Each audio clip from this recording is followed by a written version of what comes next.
जय हिंद मातरम दोस्तों, स्वागत है टॉपिक लर्नर 2.0 पे। उम्मीद है दोस्तों आप लोग बहुत अच्छे होंगे और जीटेट का भी तैयारी बहुत अच्छे ढंग से कर रहे होंगे।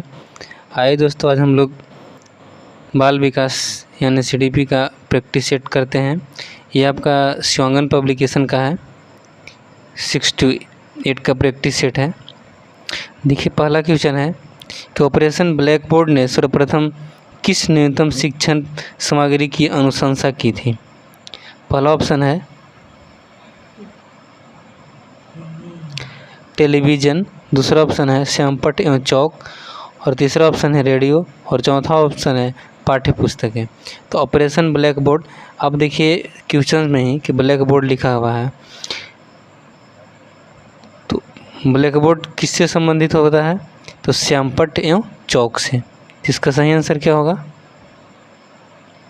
Option B. Next question number दूसरा है कि अधिगम सामग्री के रूप में श्यामपट्ट है। अधिगम मतलब सीखने के रूप में श्यामपट्ट क्या है? पहला ऑप्शन है श्रव्य सहायक सामग्री, श्रव्य सहायक यानी सुनने के लिए है। दृश्य श्रव्य सामग्री देखने के लिए और सुनने के लिए है। और तीसरा है दृश्य सहायक सामग्री है, देखने के लिए है, कि इनमें से कोई नहीं। तो जो अधिगम सामग्री श्यामपट्ट है वो क्या है? तो जो श्यामपट्ट होता है उस पर हम लोग क्या करते हैं? देखते हैं। तो ऑप्शन सी सही होगा, यानी दृश्य सहायक सामग्री है। नेक्स्ट क्वेश्चन नंबर तीसरा है कि अभ्यास एवं अनुभूति के परिणाम स्वरूप व्यवहार में होने वाले अपेक्षाकृत परिवर्तन को अधिगम कहा जाता है। यह कथन किनकी है? पहला ऑप्शन है चार्ल्स ई स्किनर का, दूसरा है E.S. पील को, तीसरा है मॉर्गन व किंग, और चौथा है क्रो एंड क्रो। तो किसका कथन है ये?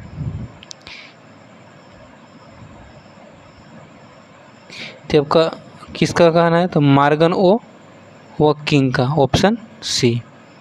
नेक्स्ट क्वेश्चन नंबर 4 बोल रहा है कि निम्न में से कौन अधिगम की विशेषता नहीं है? क्या पूछा है? अधिगम की विशेषता नहीं है। पहला ऑप्शन है अधिगम केवल किशोरावस्था तक होता है। अधिगम यानी सीखने के लिए केवल किशोरावस्था तक होता है। दूसरा ऑप्शन है अधिगम से विकसित मानसिक क्षमता के आधार पर मनुष्य अपने आप को वातावरण के साथ समायोजित करता है।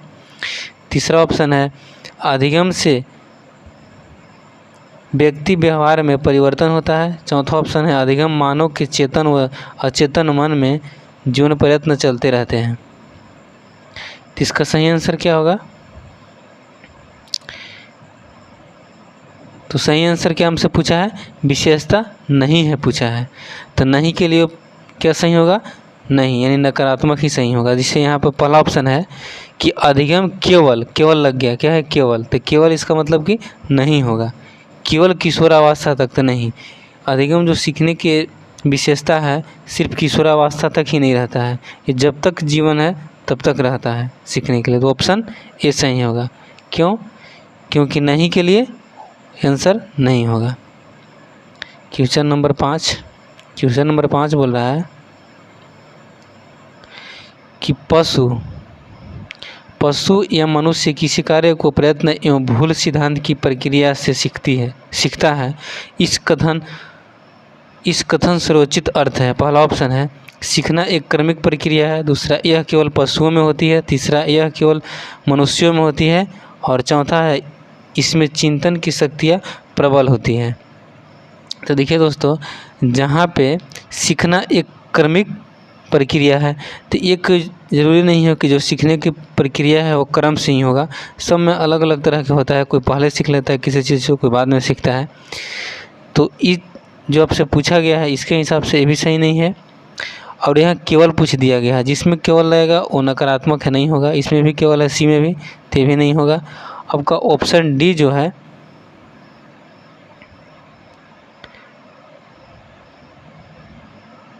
इसमें चिंतन की शक्तियाँ प्रबल होती है। तो देखिए दोस्तों, इसमें चिंतन की शक्तियाँ प्रबल होती है। तो देखिए जो ऑप्शन डी है इससे बेस्ट ऑप्शन क्या है? ऑप्शन ए, क्या सीखना एक क्रमिक प्रक्रिया है। तो इसका सही आंसर क्या हो जाएगा, option A. Next question number 6। Question number 6 है कि शिक्षा मनोविज्ञान की उत्पत्ति का वर्ष कौन सा माना जाता है। इसका शिक्षा मनोविज्ञान की उत्पत्ति का वर्ष कौन सा माना जाता है। पहला ऑप्शन है 1947, दूसरा 1920, तीसरा 1940 और चौथा 1900। तो शिक्षा मनोविज्ञान की उत्पत्ति का वर्ष किसको माना जाता है, तब को 1900 का, option D. Next question number 7। Question number 7 बोल रहा है कि जड़ बुद्धि वाले बालक का IQ यानी बुद्धिलब्धि कितनी होती है। पहला ऑप्शन है 11 से 120, दूसरा है 81 से 110, तीसरा है 71 से 80 और चौथा है 71 से कम। तो जो जड़ बुद्धि वाला बालक होते हैं उसका IQ लेवल कितना होता है, तो उसका IQ लेवल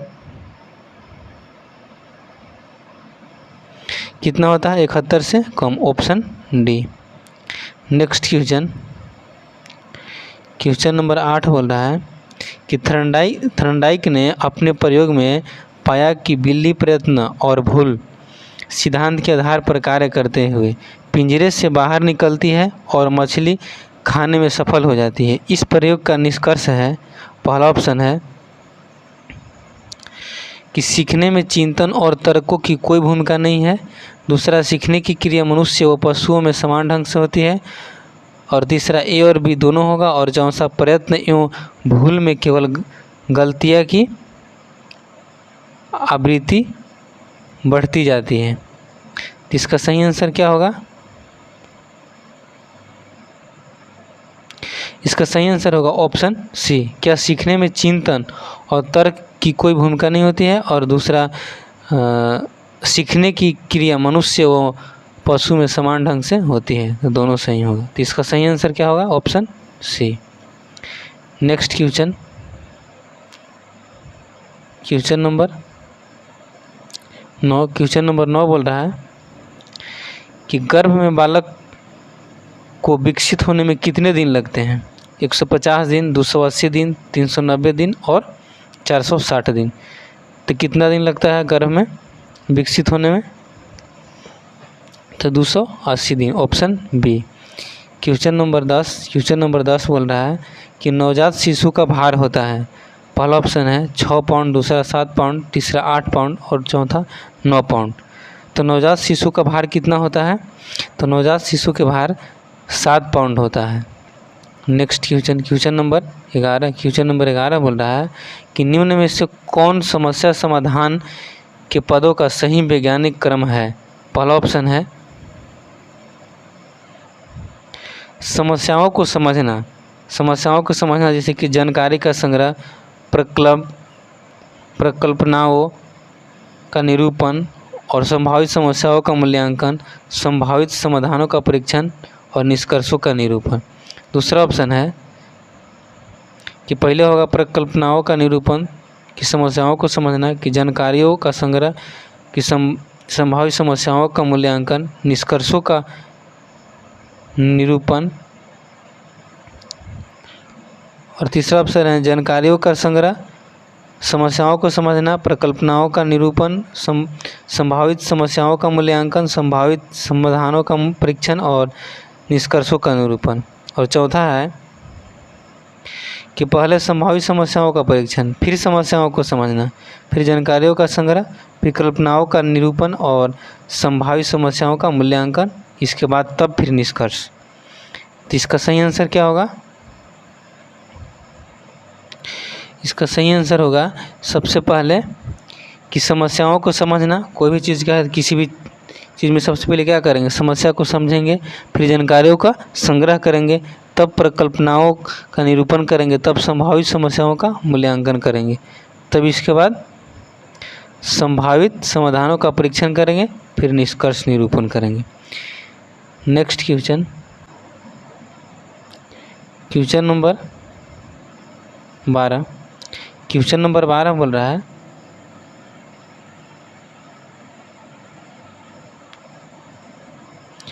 वैज्ञानिक अन्वेषक के रूप में कार्य करने के लिए बालकों की सबसे बुनियादी आवश्यकता क्या होती है? पहला ऑप्शन है आर्थिक व्यवस्था करना, दूसरा योजना तैयार करना, और तीसरा शिक्षकों का मार्गदर्शन प्राप्त करना, और चौथा पुस्तकों को देखना। तो बताइए, वैज्ञानिक के अन्वेषक के रूप में कार्य करने के लिए बालकों की सबसे बुनियादी आवश्यकता क्यों होगी? क्योंकि देखिए क्योंकि आवश्यकता क्या होगी? योजना तैयार करना। ऑप्शन बी सही होगा। नेक्स्ट क्वेश्चन, क्वेश्चन नंबर 13 बोल रहा है कि अभिप्रेरणा सामान्य क्रियाकलापों का प्रभाव जो मानव व्यवहार को उचित मार्ग पर ले जाती है, यह कथन किस मनोवैज्ञानिक का है? पहला ऑप्शन है मैकडूगल का, दूसरा थॉमसन का, तीसरा जॉनसन का, और चौथा कैंटविच का। तो ये कहना किस मनोवैज्ञानिक का है? तो जॉनसन का, option C. Next question number 14 बोल रहा है कि अभिप्रेरणा छात्र में रुचि उत्पन्न करने की एक कला है। क्या अभिप्रेरणा जो है छात्रों में रुचि उत्पन्न करने के लिए, उत्सुकता उत्पन्न करने के लिए एक कला है? यह कथन किस मनोवैज्ञानिक की है? पहला थॉमसन, दूसरा गिलफोर्ड का, तीसरा बोनार्ड का, और तीसरा रिली एंड लेवी का। तो किस मनोवैज्ञानिक का है ये कहना? तो थॉमसन का है, option A. Next question number 15 बोल रहा है कि अभिप्रेरणा के प्रमुख तत्व हैं। पहला क्वेश्चन है आवश्यकता यानी कि नीड जिसको बोलते हैं, आवश्यकता यानी कि नीड। दूसरा है अंतर्नोद यानी कि ड्राइव, और तीसरा है प्रोत्साहन, और चौथा है उपरोक्त में से सभी। तो अभिप्रेरणा के जो तत्व है कौन कौन से हैं? इसमें सब होगा। कौन? अंतर्नोद भी होगा, नीड की आवश्यकता भी होगा, प्रोत्साहन भी होगा, इसलिए इसका सही आंसर क्या होगा? Option D. Next question number 16 बोल रहा है कि एक वैज्ञानिक अन्वेषक में यानी खोज विधि में जो होता है में होना चाहिए, एक वैज्ञानिक अन्वेषक में होना चाहिए खोज विधि में क्या होना चाहिए? पहला ऑप्शन है वैज्ञानिक की सोच, दूसरा वैज्ञानिक की विवृत्ति, तीसरा वैज्ञानिक की व्यवहार, और चौथा कलात्मक सोच। तो क्या होना चाहिए अन्वेषक वैज्ञानिक में?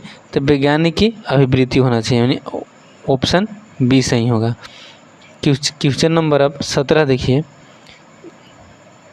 क्वेश्चन नंबर 17 बोल रहा है कि बच्चों को सीखने की प्रक्रिया में माता पिता को डैश भूमिका निभाना चाहिए। पहला नकारात्मक यानी निगेटिव, दूसरा अग्रोन्मुखी प्रोएक्टिव, और तीसरा सहानुभूतिपूर्ण, और चौथा तटस्थ। तो क्या करना चाहिए? बच्चों को सीखने की प्रक्रिया में माता पिता को डैश भूमिका निभानी चाहिए। तो क्या भूमिका निभानी चाहिए? तो अग्रोन्मुखी, option B. Next question number 18 बोल रहा है कि एक ही अनुसंधान को समान परिस्थितियों में दोहराने पर अलग अलग परिणाम प्राप्त होते हैं, तो उस अनुसंधान को कहा जाएगा। पहला ऑप्शन है विश्वसनीय, दूसरा है अविश्वसनीय, तीसरा है परिवर्तनशील, और चौथा परिकल्पनाओं पर आधारित। तो इसका सही आंसर क्या होगा?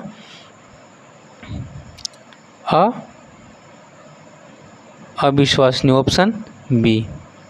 नेक्स्ट क्वेश्चन नंबर 19 बोल रहा है कि एक अनुसंधान में निम्न में से किन गुणों का होना चाहिए? पहला है वैधता, दूसरा विश्वसनीयता, तीसरा है वस्तुनिष्ठा, और चौथा है उपरोक्त सभी। तो क्या होना चाहिए?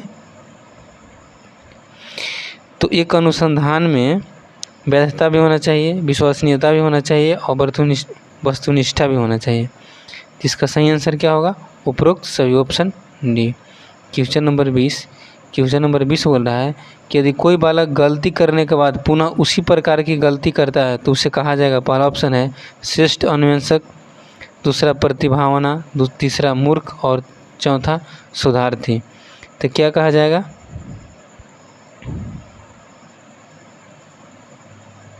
ऑप्शन सी, क्या मूर्ख कहा जाएगा? Option C. Next question number 21 बोल रहा है कि निम्न में से कौन दुखद संवेग है? पहला ऑप्शन है घृणा, दूसरा क्रोध और तीसरा भय और चौथा है उपरोक्त सभी। तो देखिए जो क्रोध है ये क्या दुखद है। क्रोध है जो ये क्रोध है क्या है, गुस्सा वाला है। क्रोध गुस्सा का है। और पहला ऑप्शन है घृणा और तीसरा भय। तो हमसे क्या पूछा है, दुखद संवेग। तो दुखद घृणा भी है, क्रोध भी है और भय भी है। तो इसका सही ऑप्शन क्या होगा, उपरोक्त सभी, ऑप्शन डी। सही आंसर क्या होगा, option D. Next question number 22 बोल रहा है कि संवेग की अनुभूति में कौन से शारीरिक परिवर्तन होते हैं। पहला ऑप्शन है जल्दी जल्दी सांस लेना और छोड़ना, दूसरा हृदय की धड़कन बढ़ जाना, तीसरा है मूत्र ग्रंथि से एड्रिनल अधिक मात्रा में निकलना और चौथा है उपरोक्त में से सभी। तो इसका सही आंसर क्या होगा, उपरोक्त में से सभी, ऑप्शन डी। क्वेश्चन नंबर 23 बोल रहा है कि विद्यार्थियों की विद्यालय में खेलना क्यों उचित है। पहला ऑप्शन है यह उन्हें शारीरिक रूप से सशक्त बनाएगा, सही है। यह शिक्षकों के लिए काम आसान करेगा, यह समय बिताने में सहायक होगा और चौथा यह सहयोग एवं शारीरिक संतुलन विकास करेगा। तो कोई भी विद्यार्थी है तो विद्यालय में खेलना क्यों उचित है। तो कोई भी विद्यार्थी जो है उसको यह सहयोग एवं शारीरिक संतुलन विकास करेगा, तो option D. Next question number 24 बोल रहा है कि जिस प्रक्रिया में व्यक्ति दूसरों के व्यवहार को देखकर सीखता है न कि प्रत्यक्ष अनुभव से, को क्या कहा जाता है। पहला ऑप्शन है सामाजिक अधिगम, दूसरा अनुबंधन, तीसरा प्रायोगिक अधिगम और चौथा है आकस्मिक अधिगम। इसको क्या बोलते हैं, इसको बोला जाता है सामाजिक अध्ययन, ऑप्शन ए। क्वेश्चन नंबर 25 बोल रहा है कि व्यक्ति में संवेग की उत्पत्ति मूलतः किससे होती है। पहला ऑप्शन है बुद्धि से, मूल प्रवृत्तियाँ से, संज्ञान से, किस शारीरिक विकास से। तो किससे होता है, व्यक्ति में संवेग की उत्पत्ति मूलतः किससे होता है, तो यह मूल प्रवृत्तियाँ से होती है, option B. Next question number 26 बोल रहा है कि क्रोध की मूल प्रवृत्तियाँ है ये उत्साह, पलायन, काम की जिज्ञासा। तो क्रोध की प्रवृत्ति किस में है, ये उत्साह, यानी ऑप्शन ए। क्वेश्चन नंबर 27 बोल रहा है कि संवेग आश्चर्य की मूल प्रवृत्ति है। पहला ऑप्शन है ये उत्साह, दूसरा है पलायन, तीसरा जिज्ञासा और चौथा है पुत्र कामना। चौथा ऑप्शन है पुत्र कामना। तो संवेग आश्चर्य की मूल प्रवृत्तियाँ क्या है, तो जिज्ञासा, option C. Next question number 28 बोल रहा है कि संवेग भूख की प्रवृत्तियाँ है, मूल प्रवृत्तियाँ क्या है, समूह पर प्रवृत्ति, रचना की भोजना अन्वेषण और चौथा है संचयन। तो संवेग भूख की प्रवृत्ति क्या है, इसका सही आंसर क्या होगा, ऑप्शन सी, भोजना अन्वेषण। क्वेश्चन नंबर 29 बोल रहा है कि निम्न में से कौन सा धनात्मक लक्ष्य है। पहला ऑप्शन है वो आवश्यकता जिसको व्यक्ति पूरी करना चाहता है, दूसरा है भोजन, पानी तथा घर की आवश्यकता की पूर्ति और तीसरा है वह लक्ष्य जिससे व्यक्ति दूर रहना चाहता है क्योंकि वह इसे कभी पूरा नहीं कर सकता और चौथा है ए तथा बी दोनों होगा। तो इसका सही आंसर क्या होगा, ए और बी दोनों होगा। क्या, वह आवश्यकता जिज्ञासा व्यक्ति पूरा करना चाहता है और दूसरा है भोजन, पानी तथा घर की आवश्यकता की पूर्ति। क्वेश्चन नंबर 30 और अंतिम दोस्तों देखिए, नेक्स्ट जो प्रैक्टिस सेट है शिवांगन पब्लिकेशन का इसी चैनल पर आप लोग को मिल जाएगा, तो चैनल को लाइक, सब्सक्राइब एंड शेयर भी कर दीजिएगा।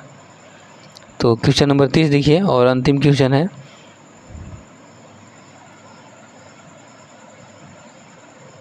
क्वेश्चन बोल रहा है कि निम्न में से कौन सा बुद्धिमान बच्चे का लक्षण नहीं है। पहला ऑप्शन है वह जो लंबे निबंधों को बहुत जल्दी रटने की क्षमता रखता है, दूसरा है वह जो प्रवाहपूर्ण एवं उचित तरीके से संप्रेषण करने का क्षमता रखता है। और तीसरा है वह जो मूर्त रूप से सोचता रहता है।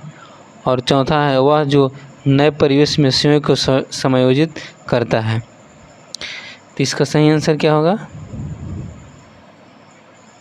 इसका सही आंसर होगा वह जो लंबे निबंधों को बहुत जल्दी रटने की क्षमता रखता है। ऑप्शन क्यों रटने के पूछ रहा है कि लक्ष्य नहीं है, निगेटिव के लिए निगेटिव सही होगा, यहाँ रटने के लिए है, इसलिए आंसर ए ऑप्शन पहला सही होगा। तो थैंक यू दोस्तों, वीडियो देखने के लिए थैंक यू, और लाइक सब्सक्राइब एंड शेयर कर दीजिएगा। Thank you. Next practice set भी आपको इसी चैनल पर मिल जाएगी। Thank you.